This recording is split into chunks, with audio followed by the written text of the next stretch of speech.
सूचना केवल हमारे विचार हैं, वित्तीय सलाह नहीं। निर्णय लेने से पहले खुद शोध करें। किसी भी लाभ या हानि के लिए हम उत्तरदायी नहीं हैं।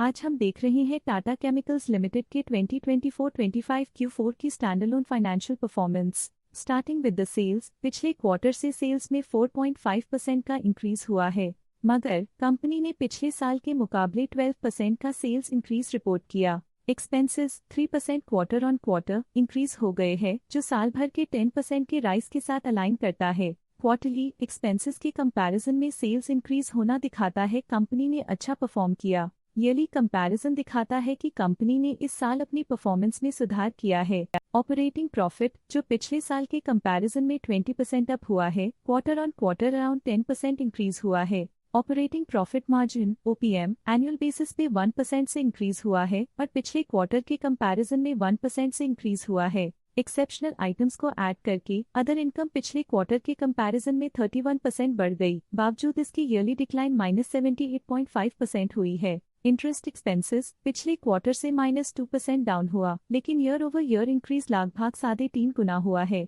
डिप्रिशिएशन कॉस्ट में 8.5% का क्लाइम देखने को मिला और ईयरली बेसिस पे 22% का इंक्रीज देखा गया। Profit before tax annually -48% decrease हुआ, लेकिन प्रीसीडिंग क्वार्टर से 23% बढ़ा है। इस साल कंपनी ने 10% टैक्स पे किया और क्वार्टरली कंपनी ने 5% टैक्स पे किया है। नेट प्रॉफिट ने ईयर ऑन ईयर -47% का डिक्लाइन दिखाया, लेकिन लास्ट क्वार्टर से 60% का इंक्रीज हुआ है। इस क्वार्टर में कंपनी का परफॉर्मेंस काफी अच्छा रहा। वहीं अगर एनुअल एनालिसिस की बात करें तो साल के दौरान कंपनी का परफॉर्मेंस अच्छा नहीं रहा। नेगेटिव नेट प्रॉफिट का मतलब है कि कंपनी प्रॉफिट के कंपैरिजन में नुकसान उठा रही है। अर्निंग्स पर शेयर (EPS) में ईयरली -47% का डिक्रीज देखा गया, लेकिन क्वार्टरली में 59.5% की बढ़ोतरी भी नजर आई। इस क्वार्टर में कंपनी का EPS काफी अच्छा रहा। टाटा केमिकल्स लिमिटेड के फाइनेंशियल स्नैपशॉट को रिव्यू करते हुए कुछ मुख्य ट्रेंड्स सामने आए हैं जो कंपनी की परफॉर्मेंस में रोशनी डालते हैं। मार्च 2022 से मार्च 2025 तक टाटा केमिकल्स लिमिटेड की फाइनेंशियल जर्नी में सबसे पहले बात करते हैं सेल्स की। इस साल सेल्स में 1% की वृद्धि हुई है और पिछले 4 सालों में 19.5% की वृद्धि हुई है, जो एक निरंतर अपवर्ड ट्रेंड को दर्शाता है। पिछले साल की गिरावट के बाद इस साल सेल्स फिर से बढ़ना शुरू हुई है, जो सफल रिकवरी स्ट्रैटेजी को दर्शाता है। अब बात करते हैं एक्सपेंसेस की। इस साल एक्सपेंसेस 7% बढ़े हैं और 4 सालों में 35% का इजाफा हुआ है। इस साल हालांकि एक्सपेंसेस सेल्स से थोड़ा ज्यादा बढ़े हैं, मगर ग्रोथ रेट्स का करीब होना स्टेडी ऑपरेशनल कॉस्ट को दर्शाता है। चैलेंजेस से गुजरते हुए ऑपरेटिंग प्रॉफिट ने इस साल -21% की डाउनटर्न देखी, जो एक ट्रेंड को कंटिन्यू करता है पिछले 4 सालों में -27% की डिक्लाइन के साथ। एक वृद्धि के बाद पिछले 2 सालों से ऑपरेटिंग प्रॉफिट गिर रहा है, जो कुशलता बनाए रखने में चैलेंजेस को दर्शाता है। कठिन दौर से गुजरते हुए नेट प्रॉफिट में इस साल -38% की गिरावट आई है, जो पिछले 4 सालों में -30.5% की गिरावट के साथ चुनौती पेश करता है। पिछले 2 सालों से नेट प्रॉफिट में गिरावट आई है, जो ऑपरेशनल चैलेंजेस या मार्केट कंडीशंस पर चिंता बढ़ा सकती है। EPS के लिए रास्ता कठिन रहा है। इस साल EPS -38% डिक्रीज हुआ और पिछले 4 सालों में कुल मिलाकर -30.5% की गिरावट हुई है। एक इजाफे के बाद पिछले 2 सालों में EPS गिर रहा है, जो कुछ चैलेंजेस को दर्शाता है जिन्हें स्ट्रेटेजिक रिव्यू की जरूरत है।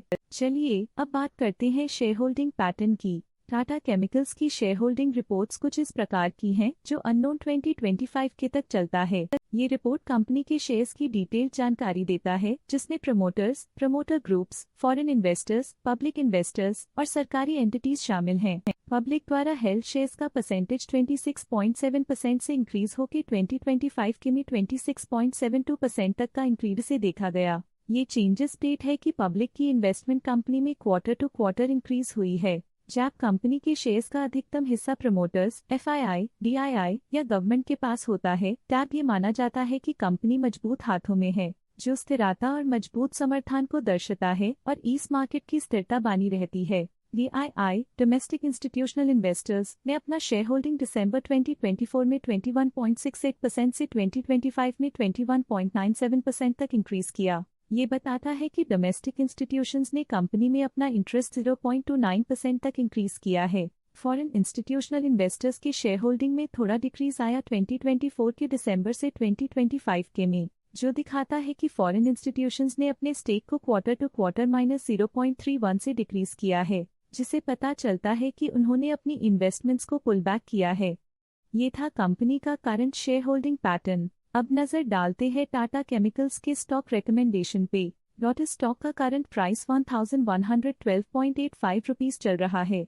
मोतीलाल ओसवाल ने स्टॉक की होल्ड रिकमेंडेशन दी थी।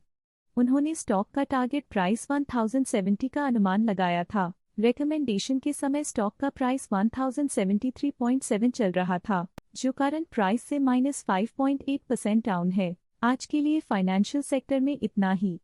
देखने के लिए धन्यवाद। स्टॉक लेटेस्ट न्यूज अपडेट के लिए चैनल को सब्सक्राइब करें और वीडियो को लाइक एंड शेयर करें।